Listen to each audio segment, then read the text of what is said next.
Love's Embrace by Robin Collins. The answer to attaining presence is to close your eyes, go within, and find the deep, peaceful ground of being that does not move. Remember, it's not the words here that you listen to, but it's the awareness that is aware of the listening. The words hold meanings and thoughts and sensations which arise in the mind, but they change, they come and they go. And they have done this for as long as we can remember. Sensations are the same. They are triggered from past memories or events, just like our thoughts. Every person has a different version of an event dependent on their conditioned beliefs. So we become identified with our body based on our beliefs and our thoughts. And who we believe we are, or who I am, becomes the entire focus of either a distraction or a positive event in life. Who I am can identify us in two ways. For example, I am beautiful or I am beauty. They can be identified in a different way. One identifies, I am beautiful, identifies as a personal relationship, whereas the second is a subjective expression of oneness. More examples are, I am peaceful, which is an object, or I am peace, which is subject. I am loving, object, or I am love, subject. I shouldn't, I haven't, I went, I did, object. I am, subject. It's me or it's mine are also expressions of the personal identifications based on the self-image of me to communicate who we believe we are in the eyes of others. Yet what others see will be the interpretation of their ideas and their own conditioning anyway. And there is a saying that beauty is in the eye of the beholder. And therefore, how we all see things in life are all different. The I is aware consciousness, the awareness, the subject. The M is presence. So this is consciousness that is present. And then that's followed with what we choose to identify with as form and action, as the object. Your I amness is aware presence, that which observes itself as conscious presence,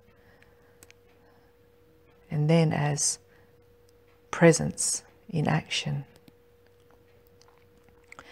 No matter how perfect we try to get the I or the me, we will forever be missing our true self. Not the self made up of the things of I or me, but the self that is seeing this all occur. We are always looking for the movement of the mind to identify with. I, thoughts, feelings and responsibles that I or me is reflected. Then it's our next reaction. Yet there are moments when we forget our identifications and we're actually at peace. For example, when we're asleep at night, when we meditate, when we're doing art, dancing, playing music, or chanting, when we're not identified with our thoughts or the body, we experience a sense of peace and happiness and freedom. When we don't have to think about the body, we are free from it and free from all of its baggage. That's why we find participating in activities that take our mind off our thoughts and bodies or how we feel give us a temporary sense of relief. When our attention is diffused and detached from the self, we experience peace. What is it that notices all of the sensory data that still goes on amidst the dance or the chant? What is it that is watching the thoughts, the sensations, the feelings, the hearing and the sounds? This one that notices is your true I amness, your aware presence, your true soul. This part of the self does not move. It doesn't come and go, whereas all of the other experiences are temporary movements and doings in the field that is already at peace. All the other things arise, stay for a while and then leave. Or better still, they fall back into the space of consciousness. This space is not an object. It is eternal, infinite, divine love consciousness.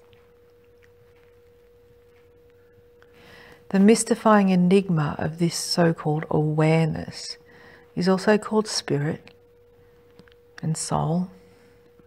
And although this might be a new concept introduced to your mind, there has always been something curious that was wanting to see what these words that you read or that you listen to are pointing to.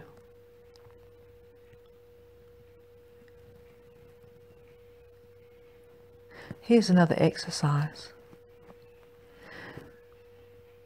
Bring into memory the first day that you started at school. See yourself as that little boy or girl. Were you excited? Or were you scared?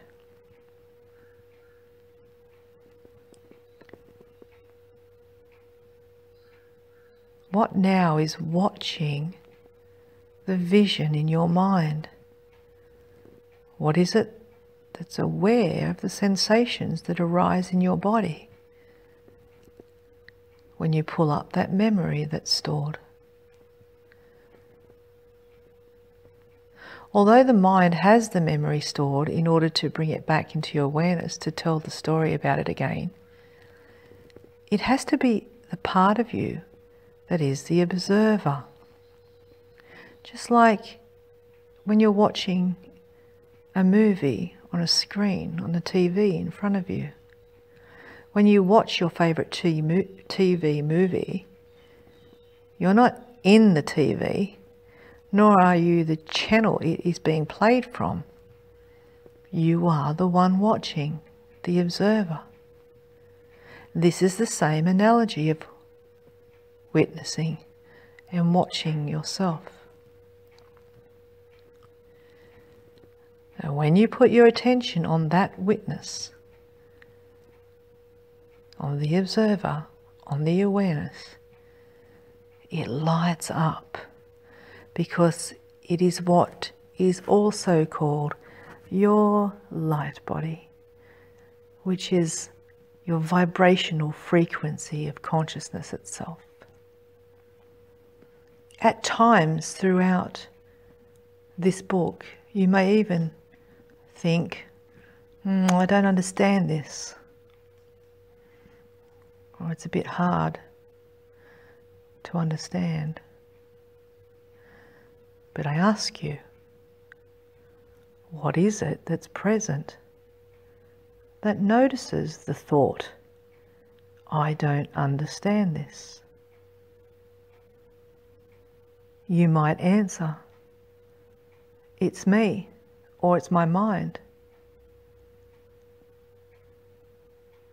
But it's the biochemistry that has learnt thought and words that belong to the body.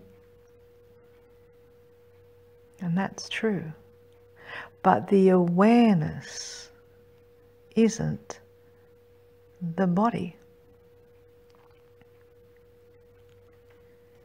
Sure, the body has thoughts, but the awareness isn't affected by the thoughts. The awareness is not the body or the thoughts. The body experiences pain, but pain doesn't touch awareness. You will learn to understand that in knowing and trusting in the mystery of awareness, instead of your conditioned mind, you will realize this is the way that life was truly meant to be. Here's another example. See yourself dressed up, all special. Now see yourself dressed up in old, tattered clothes. Who is seeing these images? The awareness that is aware of these images that are arising on the screen of your mind isn't either dressed up or dressed down. It's only our self-identification, our self-identification, that labels and reacts to the self-image. How we fixate on the human form is where we instantly separate ourselves from consciousness. I repeat, how we fixate on the human form is where we instantly separate from consciousness. Remember that thoughts belong to the mind and the body. And whilever you believe those thoughts, you won't be free.